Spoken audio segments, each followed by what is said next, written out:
panel 1 se llama National, Regional and Global Challenges,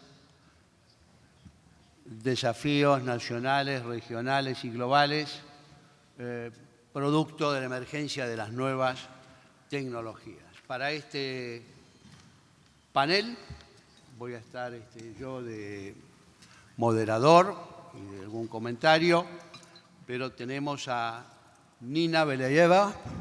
Ella es de nacionalidad rusa, es profesora y directora del Departamento de Políticas Públicas en la Universidad Superior de Economía de la Universidad Nacional de Investigación en Moscú.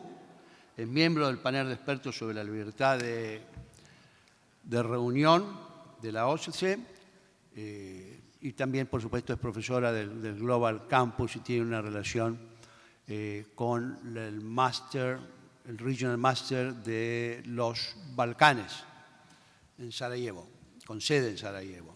También lo tenemos a Enrique Deive, que es director de la OIT y de Sinterfor, oficina de Montevideo. Es hombre graduado de Relaciones del Trabajo de la Universidad de Buenos Aires y realizado posgrados en la Universidad de Bolonia, Italia.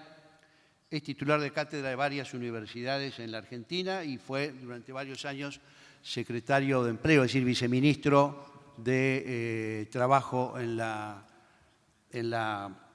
Argentina.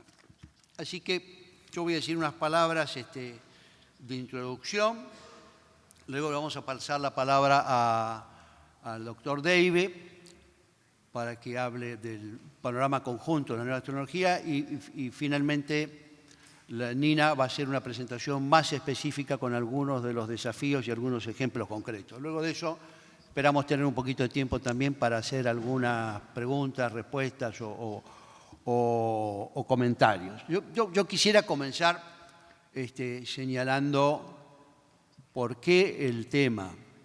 El panel posterior va a ser específico sobre la relación entre nuevas tecnologías y derechos humanos. Así que acá vamos a tratar de mantenerlos en un nivel un poco más general.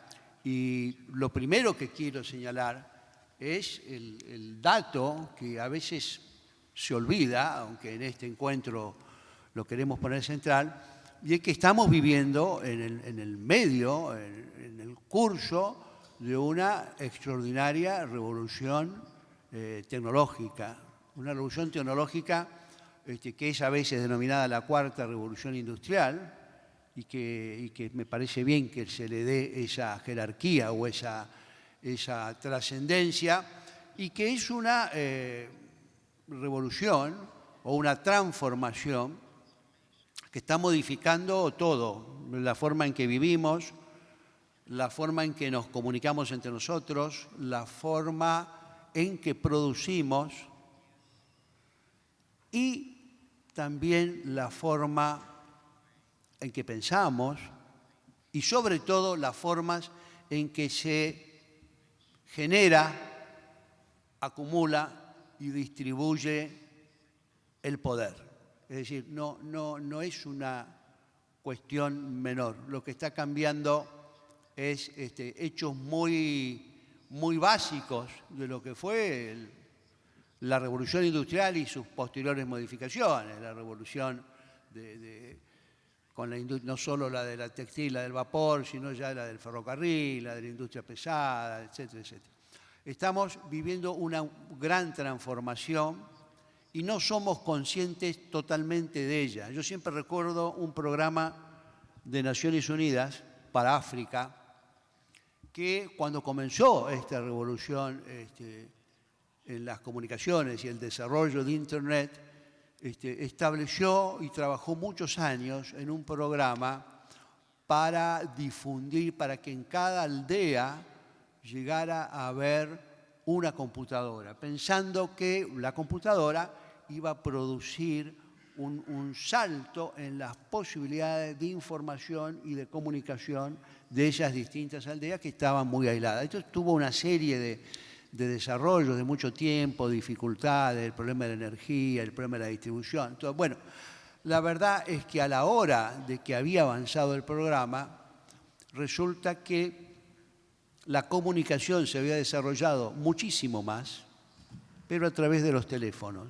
Es decir, la planificación o el concepto de un organismo que quiso avanzar en el tema quedó enormemente detrás de una velocidad de transformación tecnológica que no es que hizo obsoleto, pero dio una respuesta mucho más rápida, más barata, más flexible a buena parte de ese problema que se quería resolver. Es simplemente un ejemplo. Otro que quiero mostrar es nosotros, y en general buena parte del debate, aparece centrado en el centro de lo que es este seminario, o sea, en la vinculación entre derechos humanos y transformaciones tecnológicas, pero sobre todo centrado o orientado en lo que tiene que ver las TIC, las tecnologías de la información y de las comunicaciones, en relación al derecho o al acceso a la información, al problema de la privacidad, a la cuestión de la relación entre fake news y cómo se soluciona eso. En fin, temas bastante más específicos de esta revolución tecnológica. Pero yo quiero insistir en el punto previo. La revolución tecnológica que estamos viviendo modifica las relaciones de poder. Y esto sucede entre las personas, entre las clases sociales, entre los grupos regionales, entre las naciones, entre los estados y, por supuesto, entre los países más poderosos y los países menos desarrollados. Esta tecnología tiene un par de características. Ciertamente requiere mucha inversión, requiere mucho conocimiento acumulado, se da después de la difusión de esa red global de producción propia de la tercera revolución industrial que inició ese proceso de globalización y de desarrollo de las multinacionales, pero sobre todo se da en relación a la distribución del poder. Los países que tienen esa tecnología y que la desarrollan tienen una superioridad notoria sobre aquellos que no la desarrollan. A diferencia, creo yo, de otros saltos tecnológicos anteriores, ferrocarril, acero, etc., esta tecnología es bastante más rápidamente difundible. Y en ese sentido sí podemos pensar que tiene un rasgo democrático. Un rasgo, porque por un lado concentra el poder, la información, el diseño, la ingeniería en muy pocas manos, pero al mismo tiempo tiene una velocidad de difusión y de apropiación por sectores sociales, naciones, estados y regiones menos desarrolladas que no era tan visible, por lo menos en los saltos tecnológicos o en las revoluciones industriales anteriores. Por eso estamos viviendo un momento de transición bastante complejo. Estamos viviendo un momento en donde esa tecnología, que fue en una primera década o década y media muy concentrada, comienza a difundirse y a ser apropiada por otros países o por otras sociedades. Eso es parte de los temas que estamos viendo. Y lo que estamos viendo, y basta leer el diario de hoy, de cualquier parte del mundo, entre la caída de las bolsas por los anuncios de Trump de mayores sanciones a China, vemos ahí que la mitad de ese debate es acerca de un punto específico de desarrollo de la tecnología y nos estamos refiriendo a la tecnología del 5G. Esa tecnología que en principio era propia de los países que habían desarrollado todo esta revolución tecnológica, básicamente el Silicon Valley en Estados Unidos, resulta que 20 años después enfrenta una competencia o una posibilidad de perder parte de ese monopolio. Mucho se ha hablado, como ustedes saben, de la parte de comunicación y de la existencia de las GAFA, ¿no? Las 4 grandes empresas, ¿no? Google, Amazon, Facebook y la cuarta es Apple, que uno podría sumar alguna más, pero esas 4, las GAFA, sí han demostrado una capacidad de concentración y de oligopolio del proceso de comunicaciones que es muy fuerte, es muy fuerte. Y ahí viene el debate también sobre la regulación de todo eso. Ustedes van a encontrar que Europa ya está poniendo regulaciones ante empresas que tienen un carácter terriblemente dominante en el mercado. Hay algunos que dicen que estas 4, que estas GAFA, son en el siglo XXI lo que a comienzos del siglo XX fue la Standard Oil de Rockefeller, que terminó con la ley Sherman antimonopolio. Cuando las empresas de comunicación escuchan hablar de antimonopolio, creo que se ponen un poco nerviosas, pero lo cierto es que en las comunicaciones es obvio la concentración que se está produciendo en el mundo. Por eso yo quiero rescatar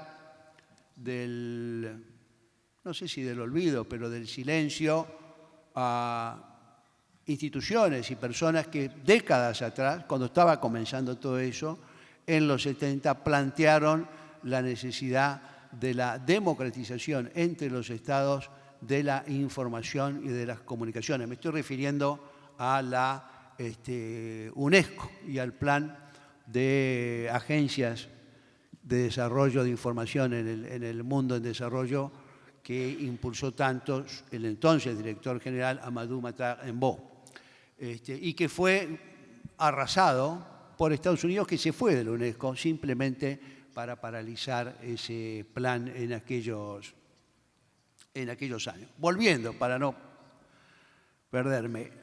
Además de todo ese tema de comunicaciones que hace que en Estados Unidos y en Inglaterra el 90% de las comunicaciones pertenezcan a un par de grupos concentrados de información, además de eso, y si no, vean los debates parlamentarios en Westminster alrededor del señor Murdoch y su grupo y su poder monopólico, saliendo de todo ese tema de la comunicación, que es el que más aparece dominando el debate, nosotros tenemos que ver que el desarrollo de las nuevas tecnologías tiene muchísimo que ver con otras áreas que tienen que ver con el trabajo, con la producción y sobre todo con el futuro del trabajo, ¿no? Acá está la OIT y la OIT esperemos que, no sé si nos va a asustar más o menos, pero en algún documento de la OIT se ha dicho que en los próximos 20 años más del 40 o cerca del 40% de los puestos de trabajo del mundo podrían desaparecer,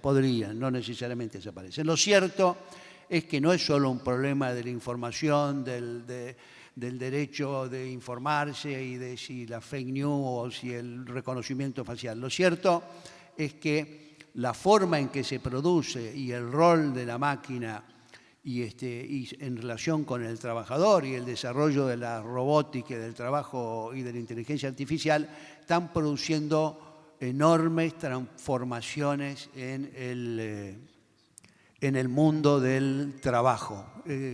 Y eso creo que somos todavía poco conscientes, pero es interesante ver cómo los países tienden a tener dos tipos de reacciones ante este fenómeno tecnológico. Algunos buscan refugiarse y dicen, bueno, no, tratemos de evitar la innovación porque todo eso va a ser un problema y vamos a perder puestos de trabajo.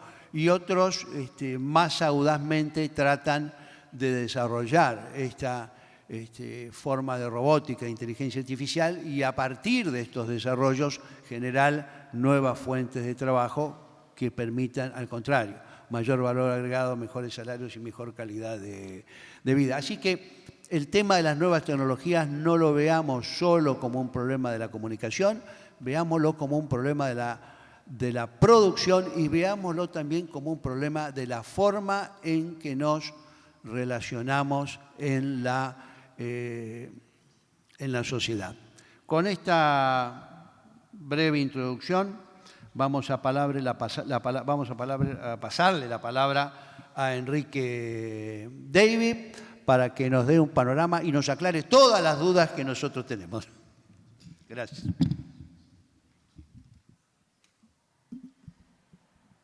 Bueno, muchas gracias, Jorge.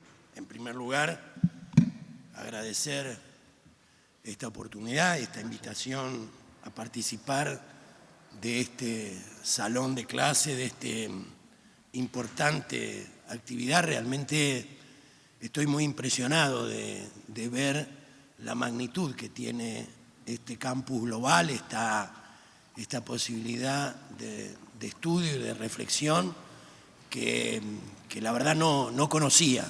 Tantas universidades, los distintos continentes. Es realmente un privilegio, un honor para mí estar frente a estudiantes de distintos países del mundo y poder participar de una reflexión sobre el mundo del trabajo y la tecnología y los cambios que se están produciendo.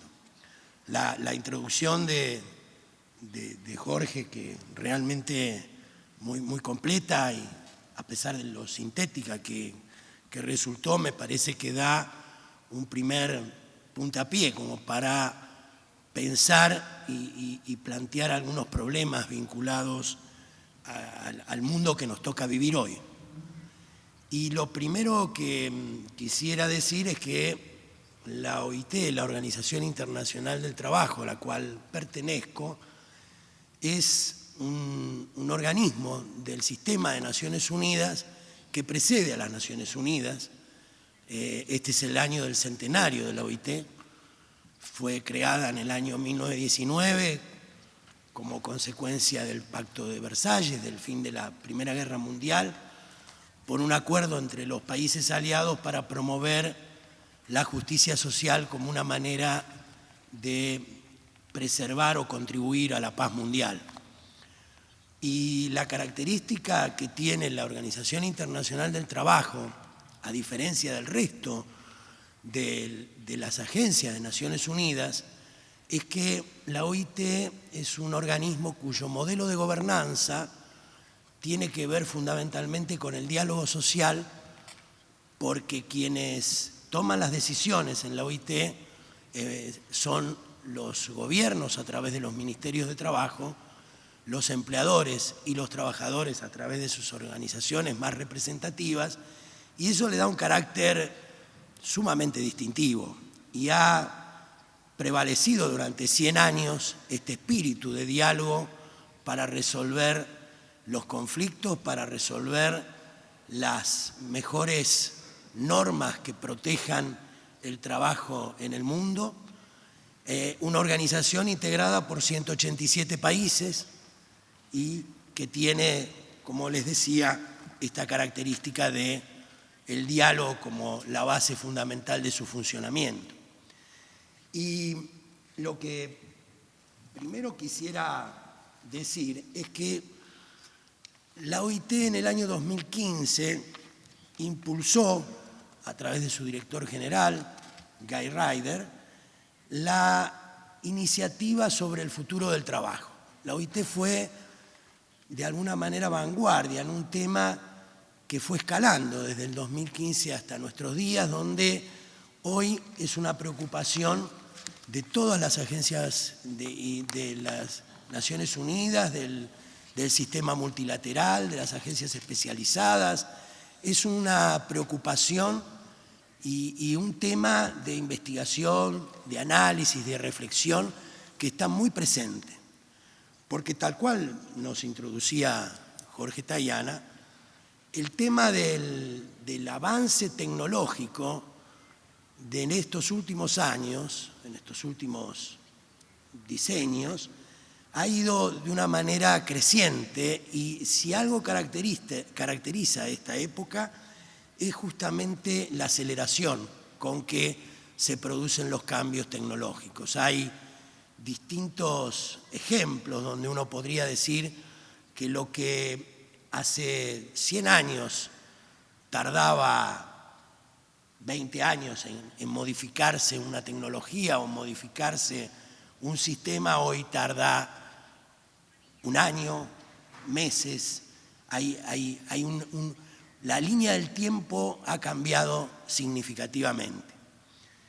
Y digo, esta preocupación de la Organización Internacional del Trabajo tiene que ver con varios factores, digamos. Sin duda, el tema del desarrollo tecnológico es uno de los temas centrales que están afectando y que están modificando nuestras sociedades, nuestro mundo, pero también está vinculado a otros problemas que estamos atravesando, que tienen que ver con el cambio climático, que tiene que ver con un tema que es de gran complejidad y de gran preocupación, que son los cambios demográficos a los que estamos asistiendo.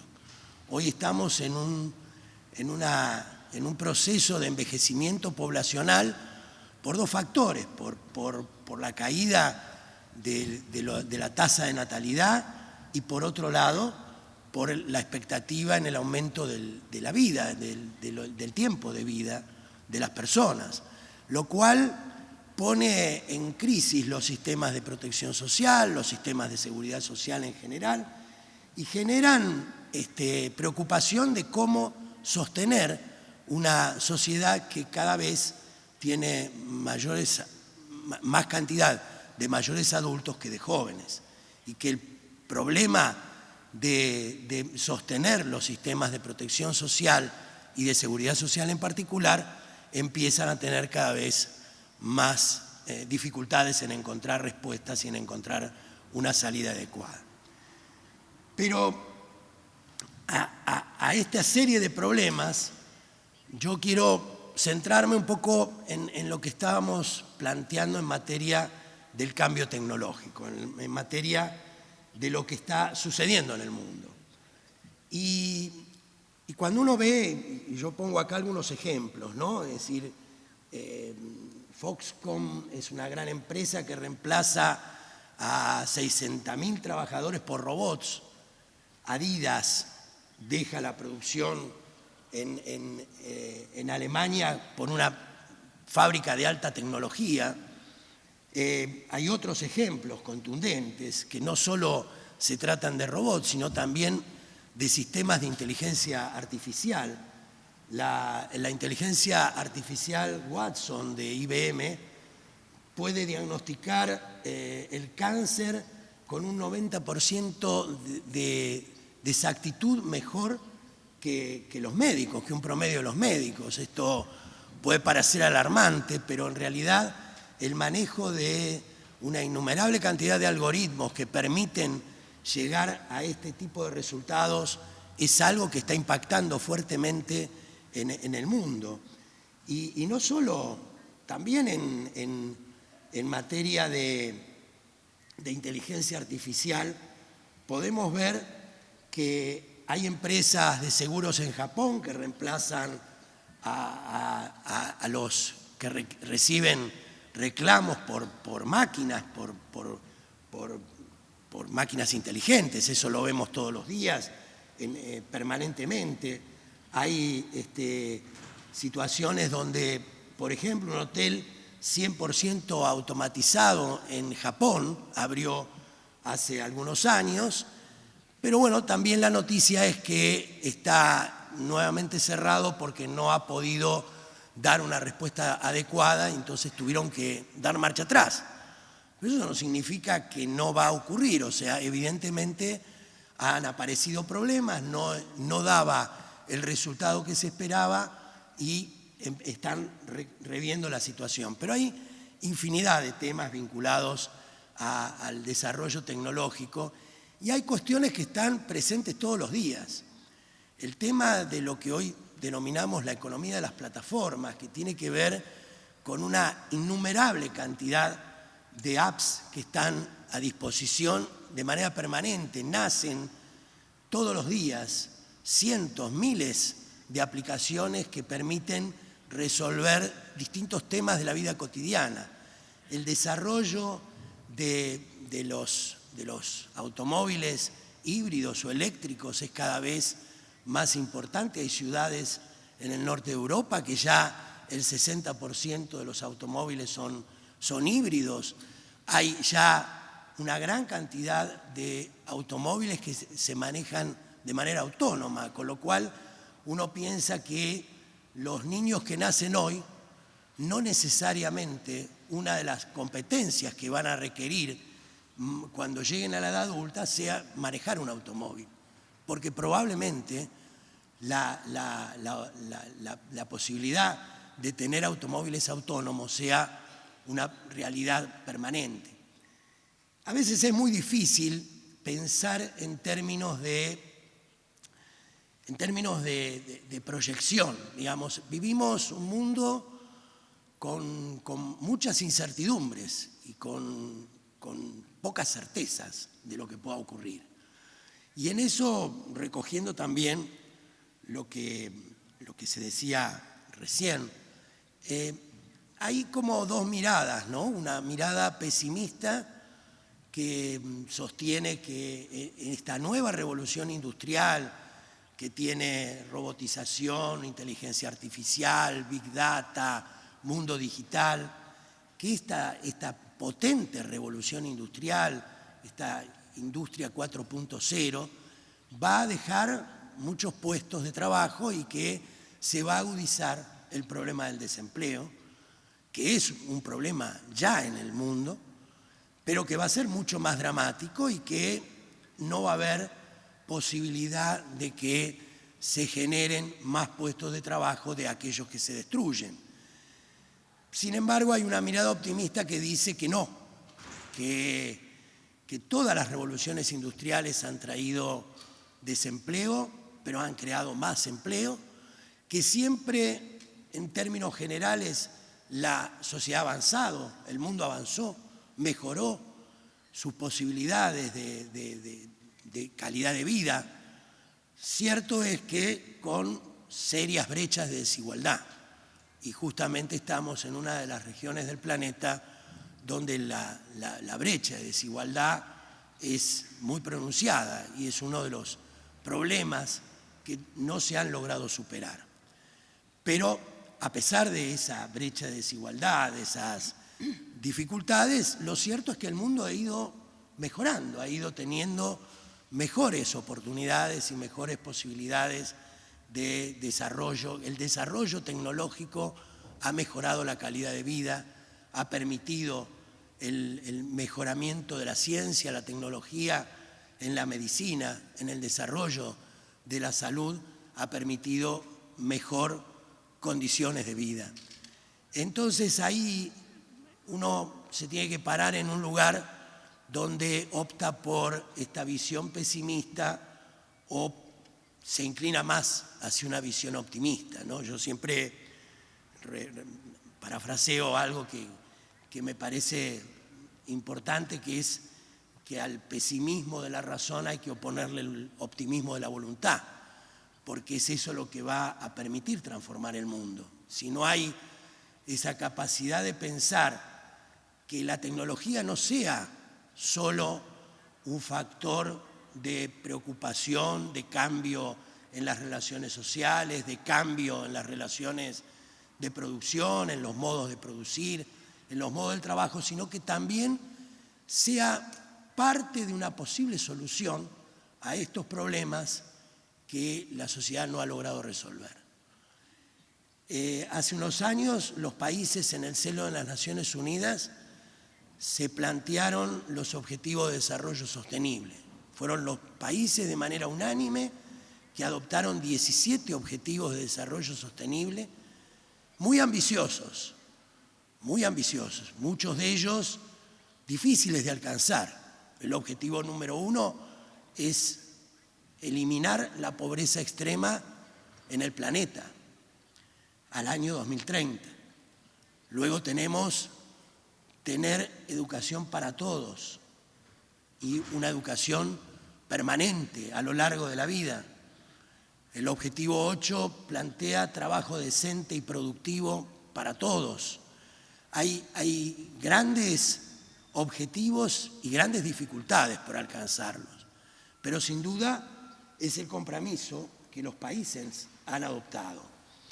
En materia de este cambio profundo de la tecnología en el mundo de las relaciones sociales, no solo en el mundo del trabajo, en el mundo de las relaciones sociales. Hoy vivimos permanentemente impregnados de la tecnología. Los celulares, ya lo que eran teléfonos ya no son teléfonos. Lo que hoy menos se hace es hablar por teléfono, sobre todo los jóvenes. Los jóvenes no hablan por teléfono. En todo caso, le hablan al teléfono, pero no hablan por teléfono. Y se comunican con múltiples comunicaciones simultáneas al mismo tiempo, a una velocidad asombrosa. Entonces, este mundo que ha cambiado las relaciones sociales, porque se establecen desde otras plataformas tecnológicas, ya no ese teléfono que uno levantaba el tubo y marcaba con un disco los números. Acá algunos jóvenes no deben ni siquiera saber de qué estamos hablando, pero esa plataforma tecnológica hoy no existe y no va a volver a existir. Y los cambios que se van a producir en el manejo de esas herramientas son difíciles de predecir. ¿Qué va a pasar? Muchas veces le pregunto a los jóvenes, bueno, ¿y qué viene después de Facebook? Bueno, no, después de Instagram, después de Twitter. ¿Qué viene después? No hay respuesta, pero algo va a venir, porque si pasamos de Facebook a Instagram, si pasamos del mensaje de texto al WhatsApp, algo seguramente va a ocurrir. Eso tal vez es una de las pocas certezas que tenemos, que algo va a pasar. Ahora, cuando uno le pregunta o interpela a los jóvenes sobre esto, lo que dicen es, la verdad no me preocupa qué pueda pasar. Yo voy a adaptarme y esto es un signo también muy presente en la juventud, la capacidad de adaptación a los cambios, mucho menos resistencia que lo que uno tenía tal vez cuando era joven y se producían determinados cambios. Y hoy en los jóvenes eso está muy, muy presente. Nacieron en un mundo digital, hoy los adolescentes nacieron en un mundo digital, manejan tecnología en todos los órdenes de la vida. Hoy un niño de 2 o 3 años, si uno le acerca una foto en papel, lo primero que hago, y los invito a que lo prueben y lo verifiquen, va a poner sus deditos para estirar la foto y para verla mejor. Esto es una regla, yo lo he comprobado. Inmediatamente intentan eso. Y yo recuerdo cuando en Kodak, uno de los jóvenes directores planteó, hace ya muchos años, que había que pensar en una cámara fotográfica que no tuviera fotos en papel, sino que fueran digitales. Y le dijeron que estaba loco, que la gente jamás iba a dejar de querer tener una foto en papel, que eso no iba a pasar, no era posible que ocurriera. Bueno, Kodak prácticamente quebró porque no tomó la decisión de avanzar en una nueva tecnología que la mantuviera en el mercado. Entonces, estas cosas son muy fuertes. Ahora, al mismo tiempo, un poco acá lo que quería también rescatar es que el tema de la tecnología no solo impacta en lo industrial, en todo lo que sea funciones rutinarias, un proceso establecido va a ser susceptible de ser sustituido. Lo que algunos sectores que actualmente no están amenazados podrían llegar a estar amenazados, pero hoy los temas que tienen que ver con cuidados es un tema que está presente en casi todos los países. Hoy se habla del tema de cuidados como un tema clave para cuidar a las personas, para tener alternativas, para el acceso al empleo por las mujeres, para tener una posibilidad de atender a las poblaciones de niños y de ancianos. Y es un tema que está permanentemente a la orden del día en todos los países. El tema de la educación es un tema que obviamente será una cosa, será otra, pero la educación va a seguir existiendo y además requiere de transformaciones profundas. Hoy cada vez está más claro que una de las llaves para el desarrollo, incorporando los cambios en tecnología, tiene que ver con la educación. Los países que han apostado fuerte y que han invertido en educación han sido mucho más exitosos que los países que no invierten en educación. Por citar algunos, Corea, un país que ha hecho una apuesta significativa en educación y que ha tenido un desarrollo tecnológico tal vez el más importante del mundo. El País Vasco en España, a través de la educación y la formación, ha logrado ser una región de España con gran capacidad de desarrollo, con una capacidad de desarrollar clúster que le permiten ser una zona industrial dentro de España. En fin, hay diferentes experiencias. Finlandia es un ejemplo muy recurrente sobre el tema de la educación. Y, por supuesto, todo lo que tiene que ver con aquellas disciplinas vinculadas al arte, a la cultura, a la investigación, digamos. Son áreas donde uno tiene cierta certeza de que por lo menos no están amenazadas. El empleo los trabajadores cuyo empleo puede ser automatizado con la tecnología, ya existe, ya en muchas regiones. Aquí vemos en las zonas más oscuras que el 50% del total de trabajadores ya están en una dimensión vinculada a la tecnología. Las zonas no tan oscuras, pero que incluyen parte de Europa del Este, parte de África, la India y parte de América, como el tema de Brasil, por ejemplo, tienen también un desarrollo entre el 49 y el 50% de actividades que están involucradas en la tecnología. Y este avance significativo es algo que se va expandiendo como una mancha de aceite. Si vemos, bueno, yo decía, el tema de los desafíos del futuro y del impacto de la tecnología y la demografía arrastra una serie de problemas que tiene hoy nuestro planeta, ¿no? El tiempo de trabajo, el 36% de los trabajadores trabajan más de 48 horas. No solo hay un problema de desocupación, hay un problema de sobreempleo. Hay una discusión que está presente también de cómo desconectarse. Hay que empezar a pensar en regulaciones laborales que digan que las personas pueden desconectarse del sistema que los vincula al empleo. ¿Por qué? Ustedes lo saben mejor que yo. Hoy una persona sigue conectada, recibe mensajes, recibe correos, recibe instrucciones luego de la jornada de trabajo. Entonces hay que pensar también en cómo se regula eso y cómo se protege al trabajador para que esa combinación entre tiempo de trabajo y tiempo de descanso realmente vuelva a ser algo que tenga un mejor equilibrio. Bueno, hay una serie de problemas que están en el planeta que tienen que ver con brecha salarial, con desigualdad entre géneros. Las mujeres siguen teniendo remuneraciones inferiores a los hombres. Hay problemas de distinto tipo. Hay millones de trabajadores que están en situación de extrema pobreza.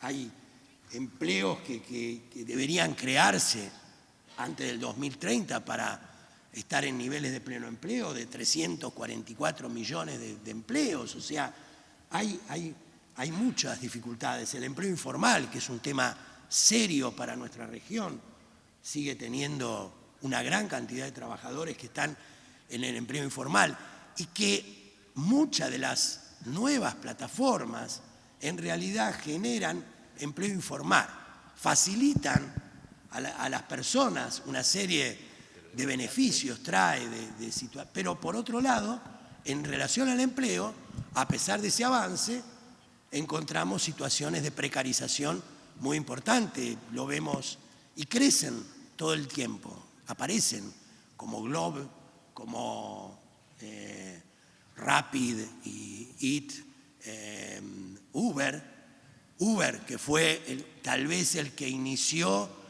este planteo de las economías de plataforma, la uberización de la economía, fue una irrupción que uno no imaginaba. Una empresa global que sin tener un solo automóvil, tiene la mayor flota de automóviles para traslado de personas del mundo, sin tener un solo automóvil.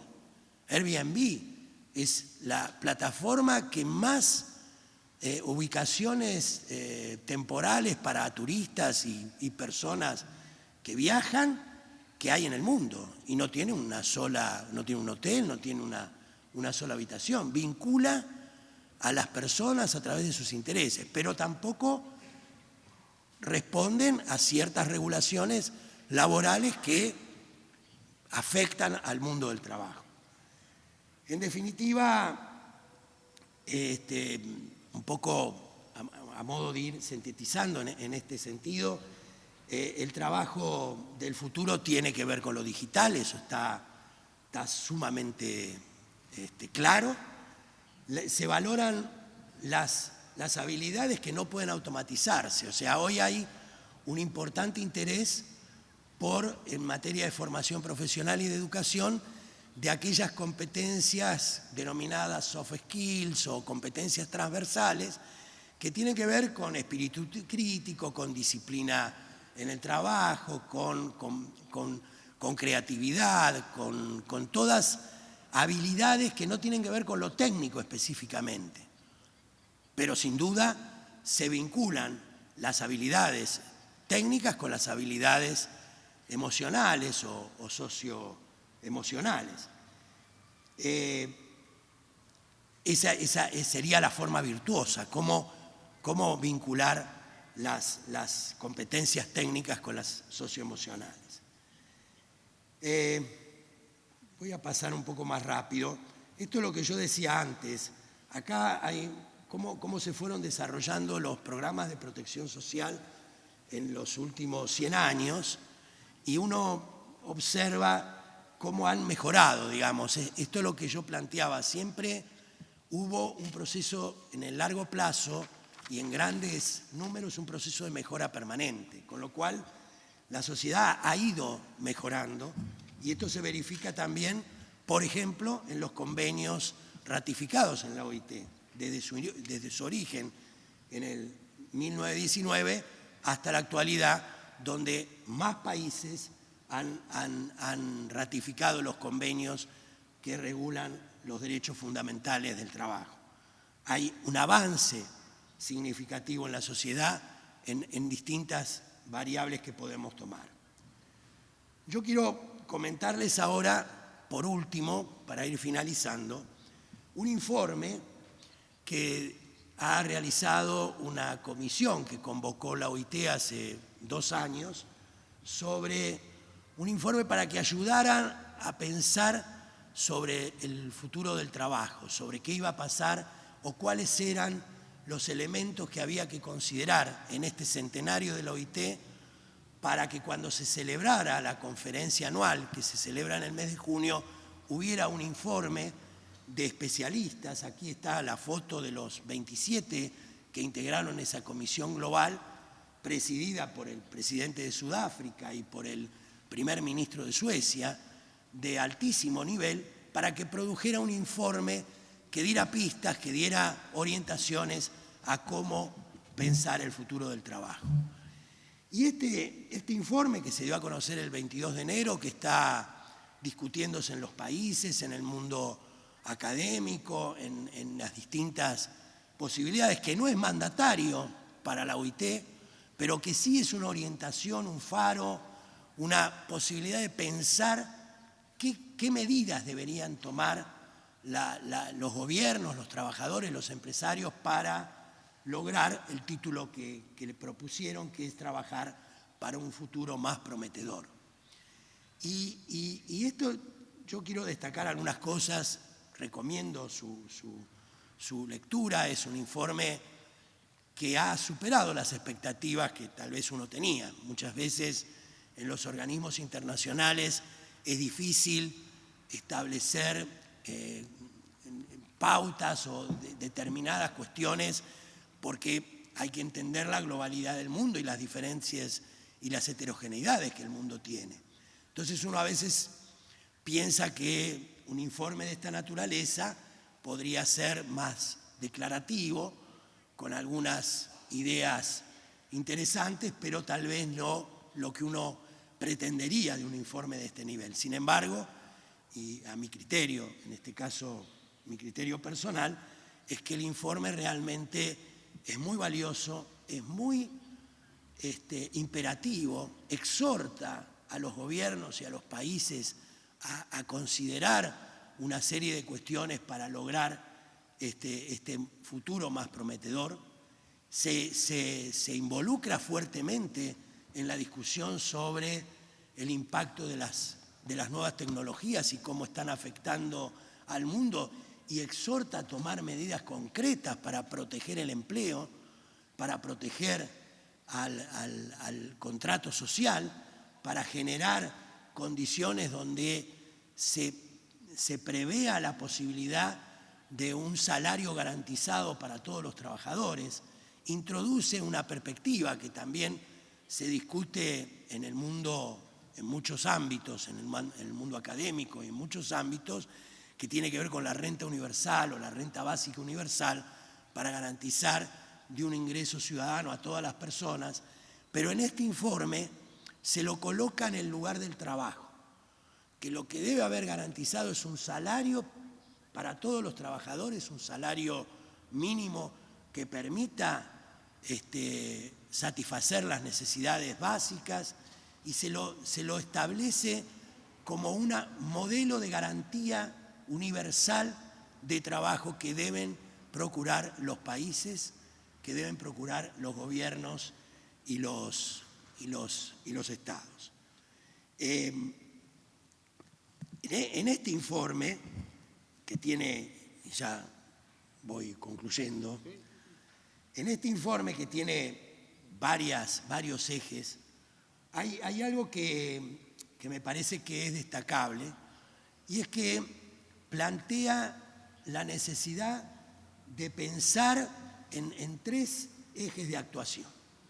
Uno tiene que ver con fortalecer el contrato social, exige colocar a los hombres, las mujeres y al trabajo que realizan en el centro de las políticas económicas y sociales y de la práctica empresarial. O sea, coloca a la persona en el centro y generar crecimiento, igualdad y sostenibilidad para las generaciones presentes y futuras.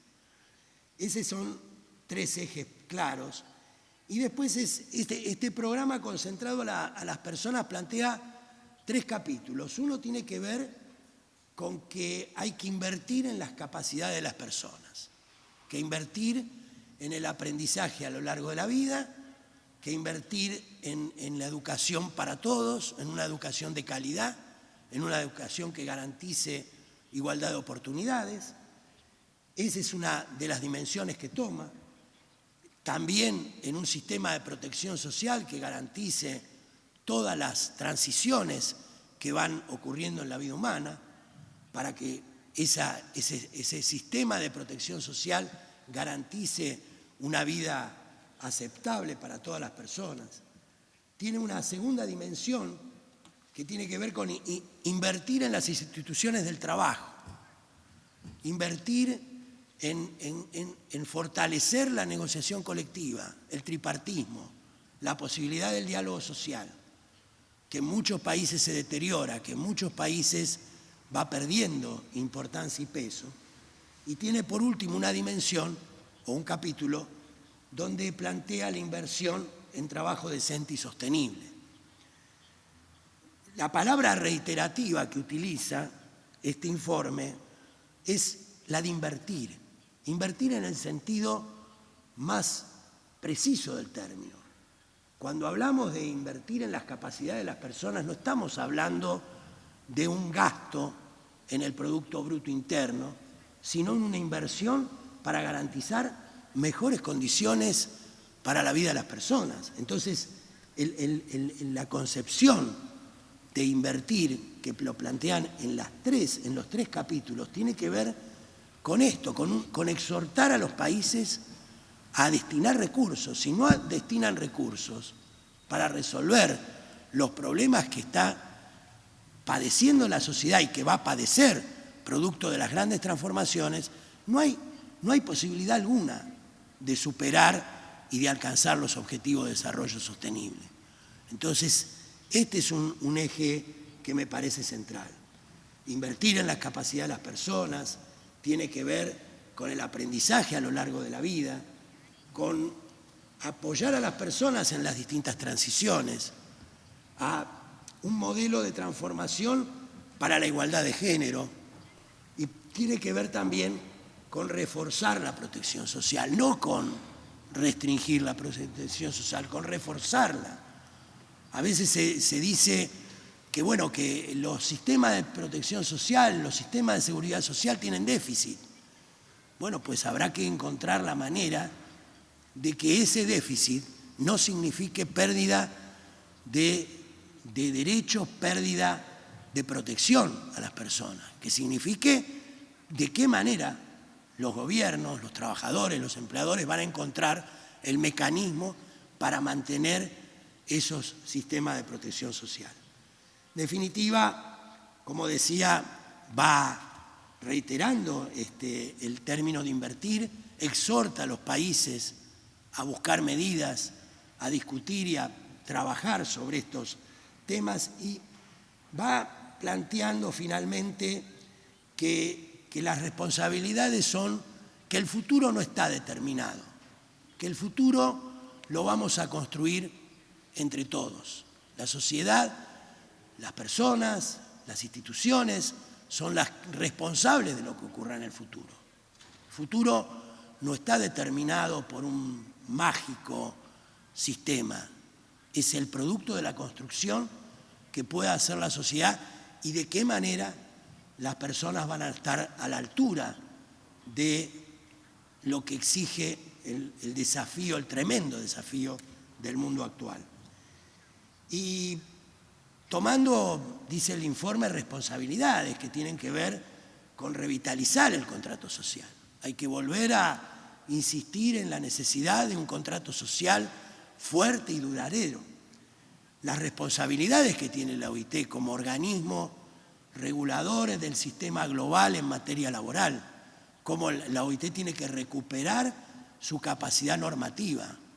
La esencia de la OIT fue establecer convenios y recomendaciones sobre pisos de protección en el trabajo. Tiene que recuperar esa responsabilidad normativa para seguir defendiendo el trabajo, y las responsabilidades del sistema multilateral, que también está en crisis, que también está en dificultades, porque está discutido para qué el sistema multilateral, en qué manera contribuye el sistema multilateral para resolver los problemas de la humanidad.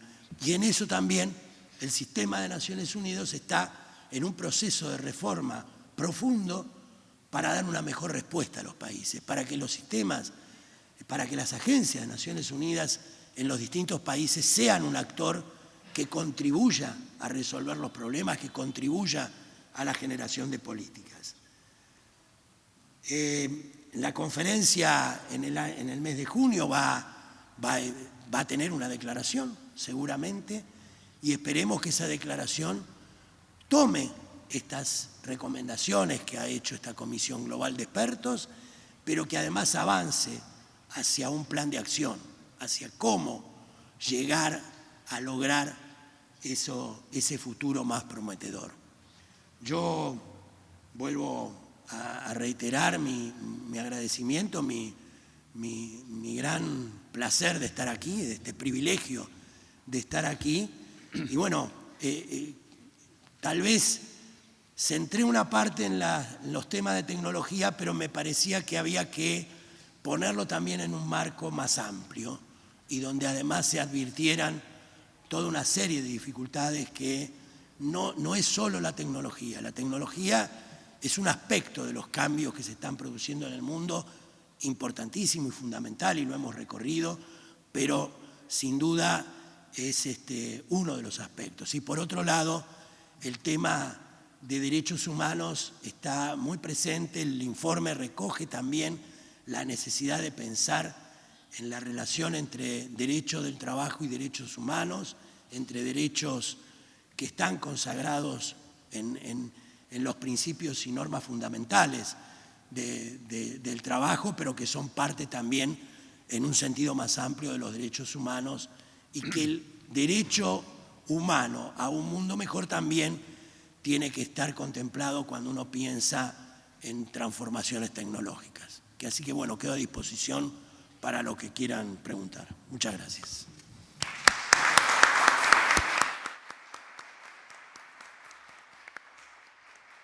Muchas gracias, profesor David. Creo que se ha cumplido bien el objetivo de dar un panorama desde la perspectiva del trabajo, de cómo impactan las nuevas tecnologías. Y ahora vamos a pasar a la profesora Nina Belcheva. Adelante.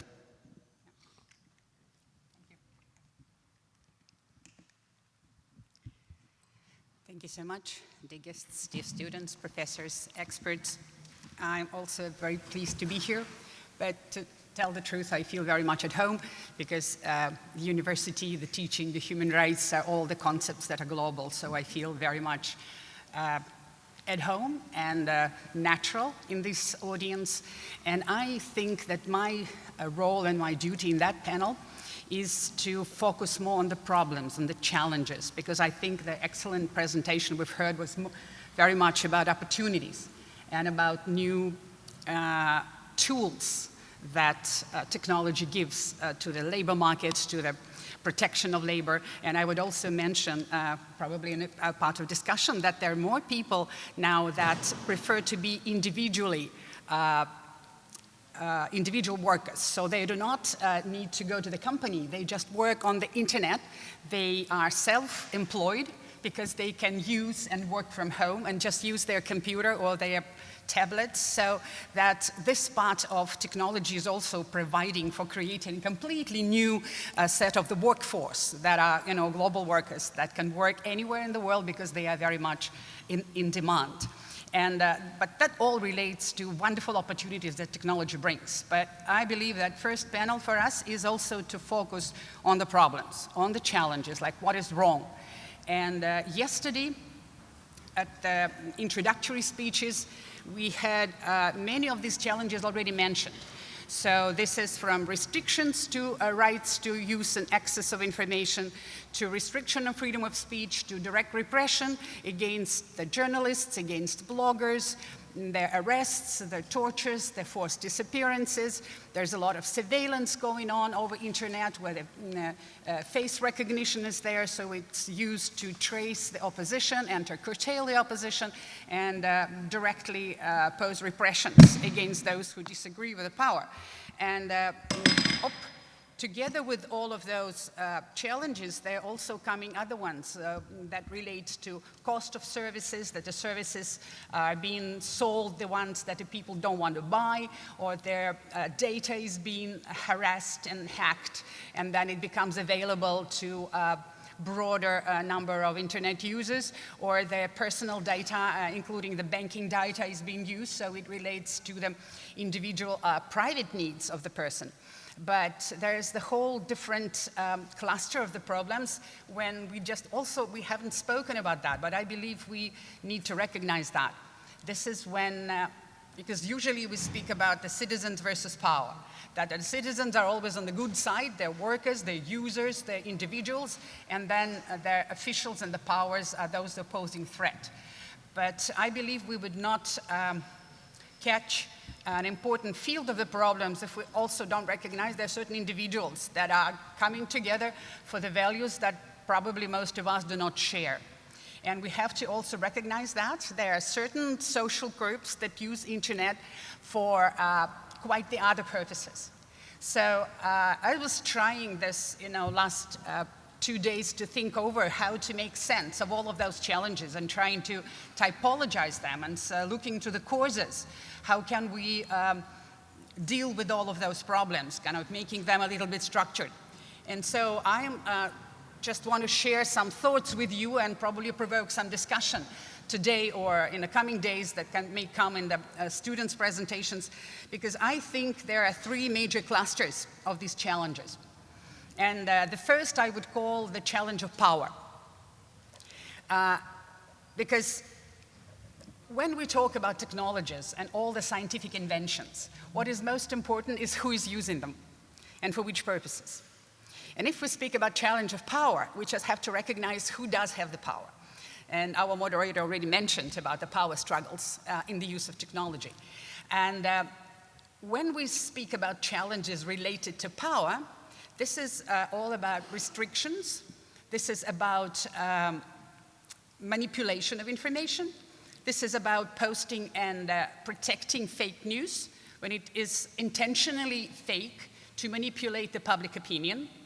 And also it is about surveillance that is targeted directly against the forces that do not appreciate the current power structures. And then if we would look, who are those actors? Because it's very important to identify who are those forces who are using that. And I think that when we speak about governments, there also need to be structured certain state organs, like security organs, like police, like the army, intelligence, because they are very powerful. Even within the state, they can have the power that overrides the power of government sometimes. So they can rule and then can influence and impact what the government would decide and how government would regulate the problems. So that we need just to see who is using that technology and which interest. Also, I would say that another challenge is the challenge of money. Because the internet became commercialized, and that are huge companies that are big internet providers. And they are seeking profits, so they're interested to gain more users, but they also are interested to sell the products that probably users do not need that much. So that is also some manipulation is going on. And the private data and individual data can be sold on the market. It's also becoming a market product. So that's the challenge related to money and interest connected to the money. And the third cluster, which I briefly mentioned, is that I would call it the challenge of ethics. This is what brings people together when they collectively use technologies. And just to make it clearly divided into kind of forces for democracy, human rights, and values that I believe we all share, like tolerance, like respect of individuality, equality, well-being for all, rule of law, human rights. But we have to recognize that there are, quite a big number of individuals that are united by quite different values, probably beliefs, ideologies, prejudices, passions that bring in nationalism, racism, xenophobia, enemy-seeking, and criminal intentions. So this is a reality that we also have to recognize. And this is why when we think of what to do with those challenges, I believe this is important to kind of spot out the actors. So I've mentioned who the actors are that are using power, and kind of moving to those who are biased by the challenge of money. They are clearly the internet providers and technology companies that produce technology and then sell it to security companies, to governments, so that the money interest is driving them, not necessarily the values of democracy and human rights. And those, if we talk about the ethics, which are non-democratic and are a threat to democracy and human rights, then we also need to see how to deal with those and who are those groups. And they may be religious groups, they may be extremist groups, they may be criminal groups, And they work on all the three levels. So the interesting part when I start thinking about challenges on the national level, on the regional level, and on the global level, I just think that these three challenges that I mentioned, the challenge of power, challenge of money, and a challenge of ethic, works on all the three levels. The difference is, to me, is probably that the balance of these forces might be different. For example, on the national level, the strongest actor might be national governments and national security forces. And here I want to give example of the country I'm coming from, example from Russia. Russia is not kind of the hosting of the campus. This is why it is not being discussed that much, so I thought it would be interesting to share some of the recent information, because difficult to remember, but in the mid-90s, Russia was seen as semi-democratic country, and the regime of media and internet was free because it was no restrictions in the mid-90s. And during that time, the last 20 years, it deteriorated tremendously. It's, for current 6 years, the level of internet freedom is declining. And it's now on 67 level out of 100 and a completely non-free. And there were a number of legislation taken after, second presidential term and a third presidential term. If we kind of withdraw the period of Dmitry Medvedev, where Putin was a prime minister, but still controlled a lot of the policies towards information.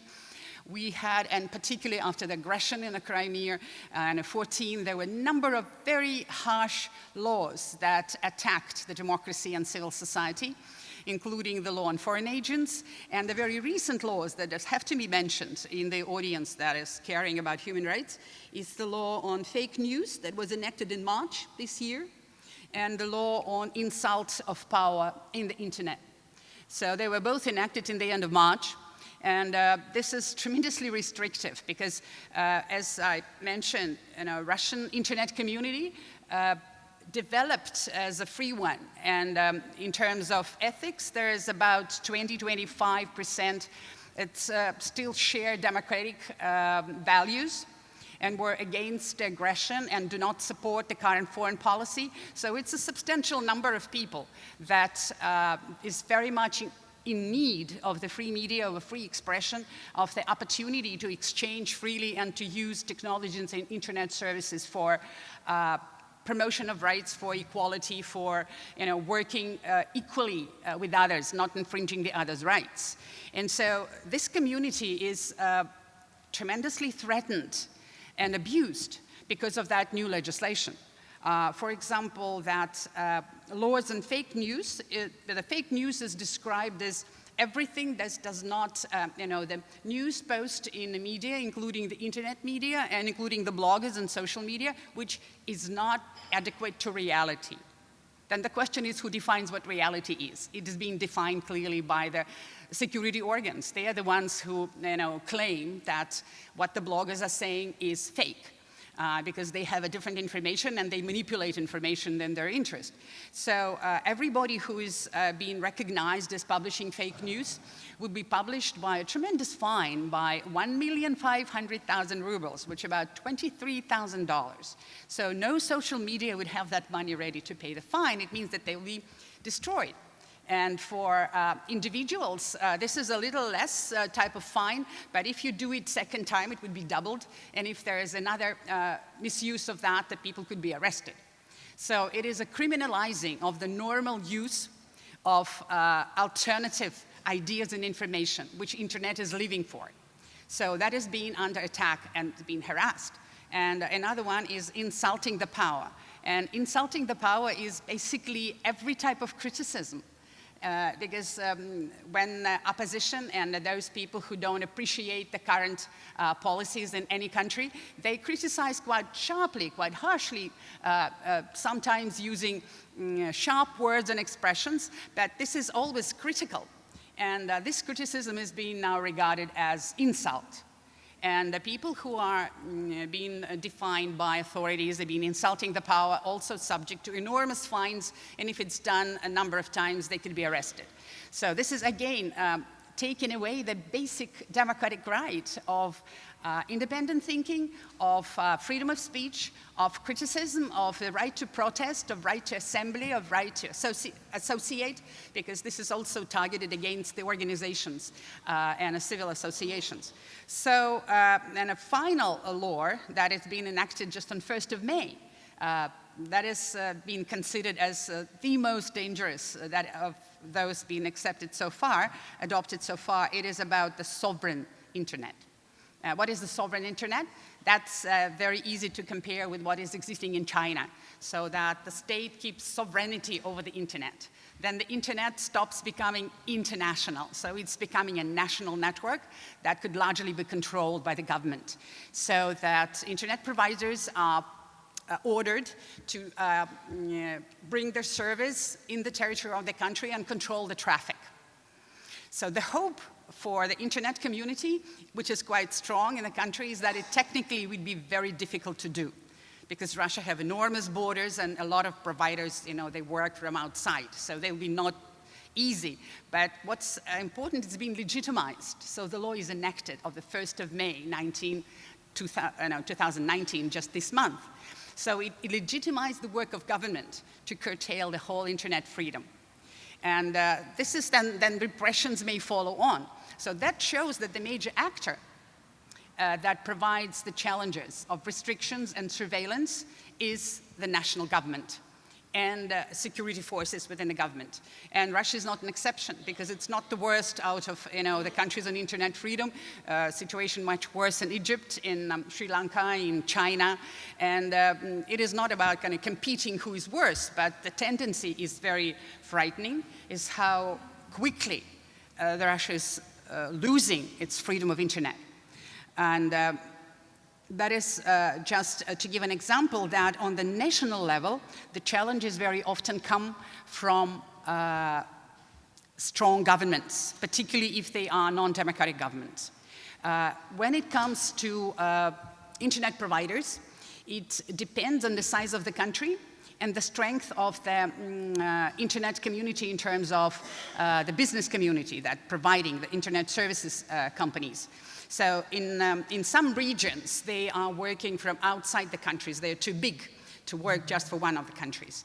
And that depends on the region, because on the regional level, there might be other actors like regional powers, including China, for example. In the recent report of the Freedom House, that's the whole big chapter is devoted to the subject, like how China is beginning influencing the neighboring countries and the countries of Southeast Europe to export its technologies and to bring out their methods of surveillance through trainings, through explanations. So it's kind of creating a repressive international, so sharing those technologies that would be serving their repressive and authoritarian governments. And that is a very threatening tendency. And general, that tendency is negative. Again, the same report shows that there are twice as many countries decreased in their internet freedom than only, so about 60 countries decreased, and about 19 countries only improved. So it brought us to recognition that the general tendency of internet freedom is under threat. And we just have to recognize that and to be very clear about these challenges and think what to do about them. So speaking on national level, again, my suggestion, just to share this idea, and I'd be interested to hear how do you feel in your countries? Is this the national government who is a producer of major challenge? On the regional level, that might be regional powers who kind of share their way of governance and influence the neighboring countries, like Russia, for example, is clearly the regional power in a post-Soviet Union. Post-Soviet Union space. And there also could be regional big companies that are players in that in a particular region. But when it comes to the global level, that we clearly recognize there are international intergovernmental organizations like UN, like UNESCO, like international labor organizations that are involved in supranational regulation. And they are the ones that provide regulatory governance based on the international norms of recognition of human rights. So on this level, we see the opportunity to confront those challenges. But there also are huge businesses that are global businesses that have their financial interests, and they follow their own interests in terms of money challenge. And sometimes they also influence very intensively the regulations that are taken on the global level. And they create their own groups that also start lobbying the international regulations and recommendations. And not to mention the global criminal networks that are still very powerful, including terrorist networks. And that provides the argument for many national governments to extend repressive measures, labeling them as anti-terrorist work. Having said that, the question is, what do we do about that? What are the message of hope, as we were suggested in the first introductory session? So we're here to think what are some we can do about that.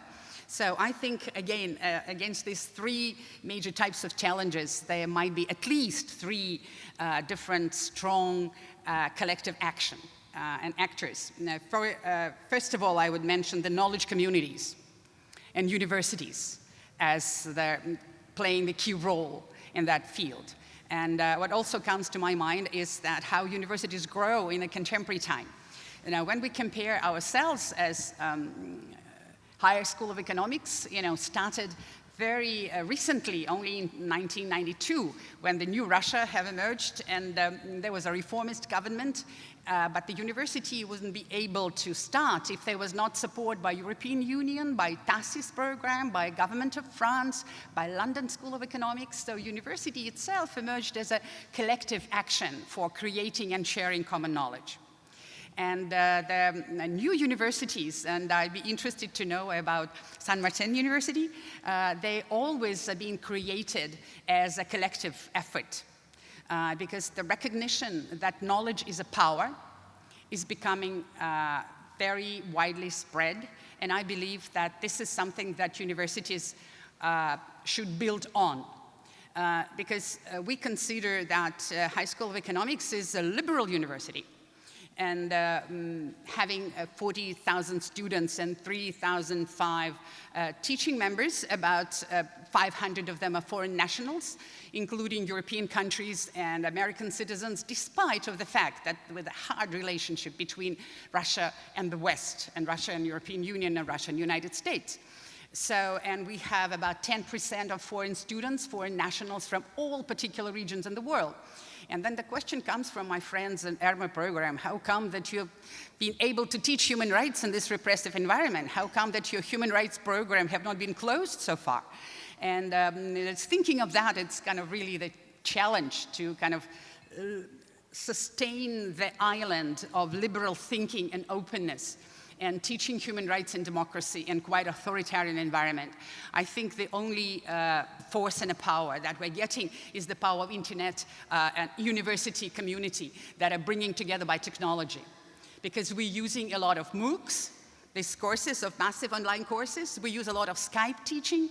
We use the open internet service for foreign scholars to join. We use the internet platforms to advertise the programs we have. So this won't be possible without technologies and without the inter-university connections.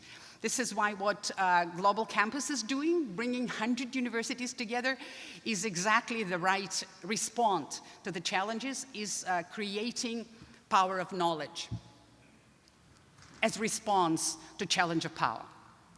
I would also say that a second important response would be regulatory power.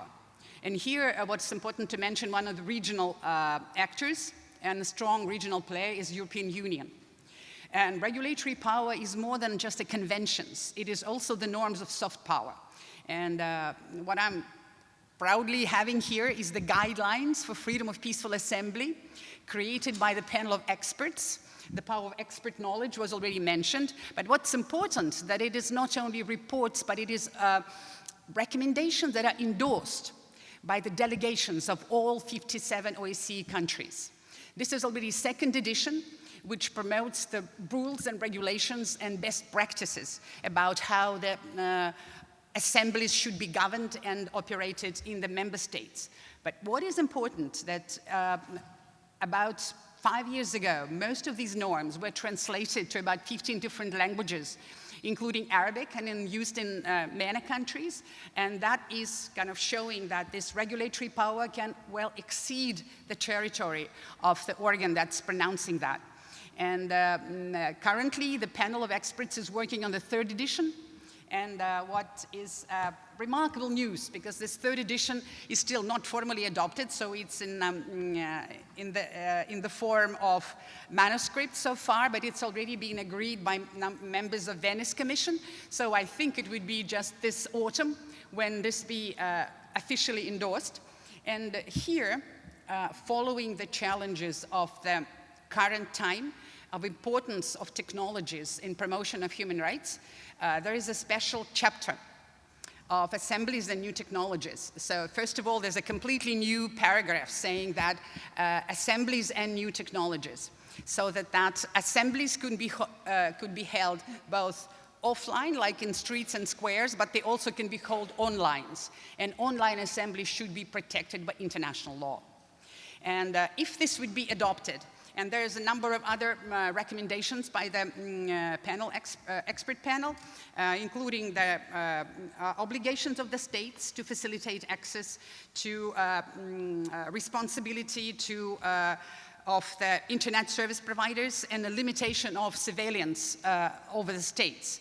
So it's said very clearly that the security measures taken by the states, including the anti-terrorism measures, this has very often been an excuse for using repressive measures against internet users, is that restrictions on internet access should be temporarily, narrowly defined, and meet the clearly set of legitimate purpose, and prescribed by the law, and not used to target dissent and critical speech.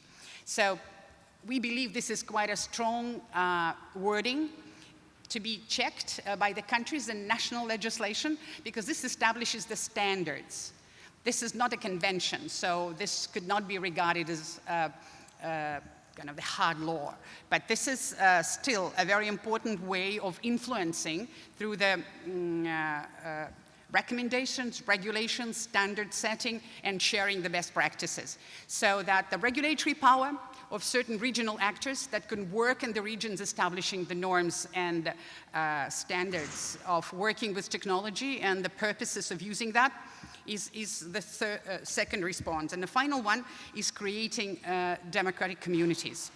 And I believe this is what relates to our activities, what we do in universities, in our campuses of working with a global campus, several world campuses, because it's not only the number of graduates, but I believe what is even more important of number of people these graduates were able to help, and number of public opinion they were able to mobilize in support of democracy, equality, and human rights.